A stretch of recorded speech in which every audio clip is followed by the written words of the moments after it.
O mundo é mundo desde antes mesmo de nascermos e existirmos para pelo menos pensar nisso. Pensar em como tudo foi criado está entre as coisas que mais intrigam a mente das pessoas. Existem diversas crenças de vários povos e religiões. A criação do universo vai ainda além, e a mitologia egípcia talvez seja mais rica em detalhes. Você já pensou como o universo foi criado segundo a visão dos egípcios? Eu sou Benjamin e hoje vamos ver um pouco disso.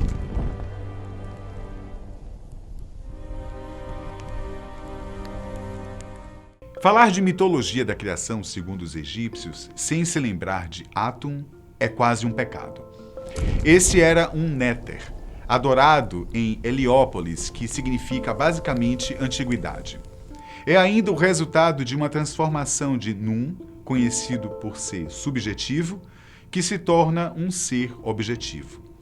Ele aparece cedo nas histórias como um deus primordial e criador, sendo o responsável por uma explosão que gerou os outros corpos celestes no nosso universo. Mas esse teria sido um evento pré-planejado.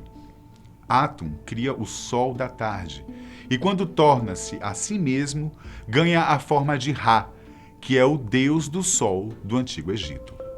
Ra então inicia a formação dos Nétero, que geraram o sol da manhã.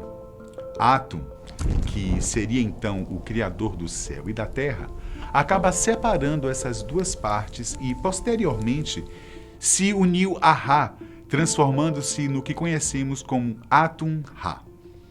Como estava sozinho no universo, decidiu fazer a sua primeira criação sem precisar de uma relação sexual para isso. Mas a decisão dele foi ainda mais polêmica. Digamos que a parte sexual escolhida por Atum, neste caso, envolvia apenas ele mesmo. Sim, de acordo com o que contam as histórias, Atum se masturbou para aliviar a solidão que sentia. Assim, seu sêmen, misturado com sua respiração ofegante, deram origem a Tefnut, que é a umidade, e a Shu, a secura. De Shu e Tenuf nasceram Geb, que é a terra, e Nut, que é o céu. A criação não parou por aí. Shu, em um ato de rebeldia e separação dos demais, deu origem a Alzare. Esta é nada menos do que a morte. Na sequência veio Set, que era o deserto, a Set, que era a vida, e por fim, Nebet, a fertilidade do solo. Resumindo, naquele momento, o processo de criação do universo estava avançando cada vez mais. Lembra que eu falei de Ra? Ele também participou de forma individual na criação do universo antes de se juntar a Atum. Ele foi o criador das forças primordiais de Nu, que é a água, Amon, o ar, Kuk, a escuridão e Hur, a eternidade. Antes da fusão, Atum e Ra eram os líderes de dois grupos rivais existentes no universo. Com a junção, começou então a criação do nosso planeta, como o conhecemos. A criação e a origem da Terra sempre intrigaram diversas tribos primitivas de todos os continentes.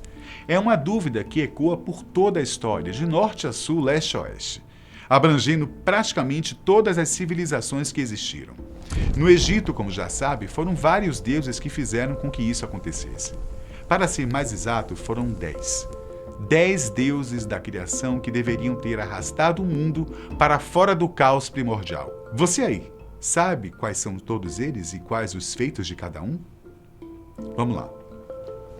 Neit, ou Net, é uma das deusas responsáveis pela criação do mundo. Ela é a representação da guerra e da caça, criadora de deuses e homens, uma divindade funerária e deusa inventora. A deusa tinha a forma de uma mulher e usava a coroa vermelha do Baixo Egito. Precursora de Diane, Neit usava em suas mãos um arco e flechas e é conhecida como a eremita que criou o mundo usando 7 palavras, ou, como muitos creem, 7 certeiras flechas.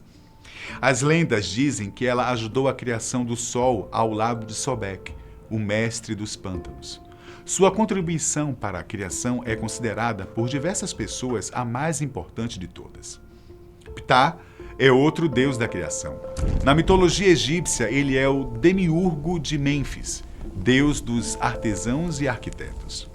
Ele é taxado como o deus que criou a vida, pois concebeu o mundo em seu coração antes mesmo de criá-lo com suas mãos. Todo o seu poder vem do empréstimo de algumas virtudes vindas de Atum. Ptah é apresentado como um homem com um gorro na cabeça. Em suas mãos, ele segura o símbolo da cruz egípcia e também o cetro ou as dos deuses.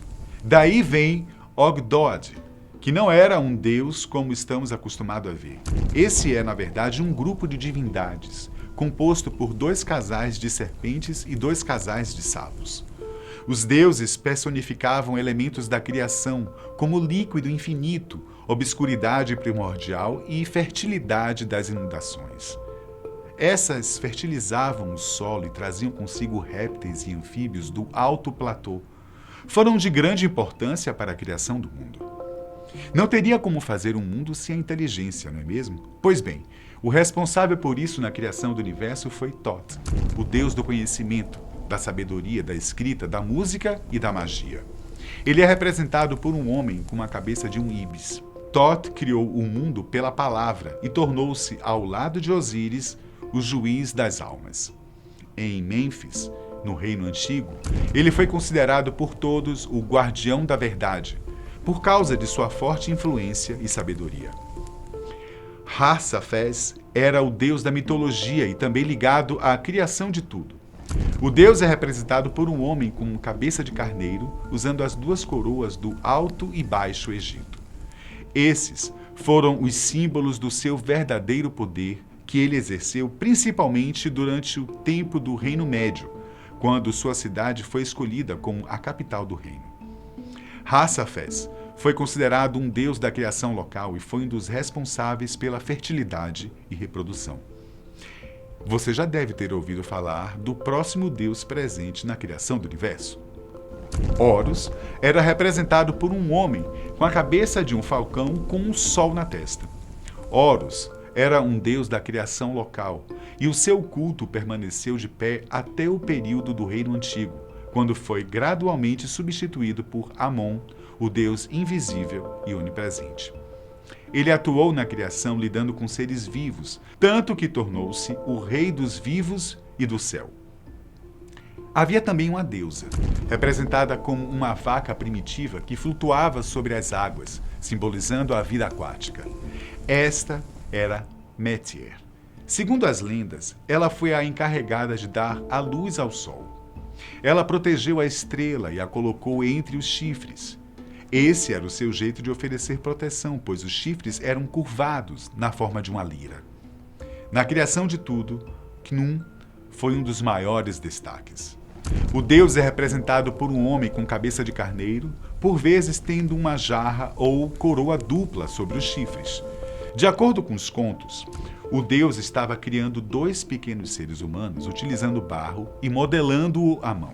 E bem, foi por conta dele que se deu a criação da vida humana.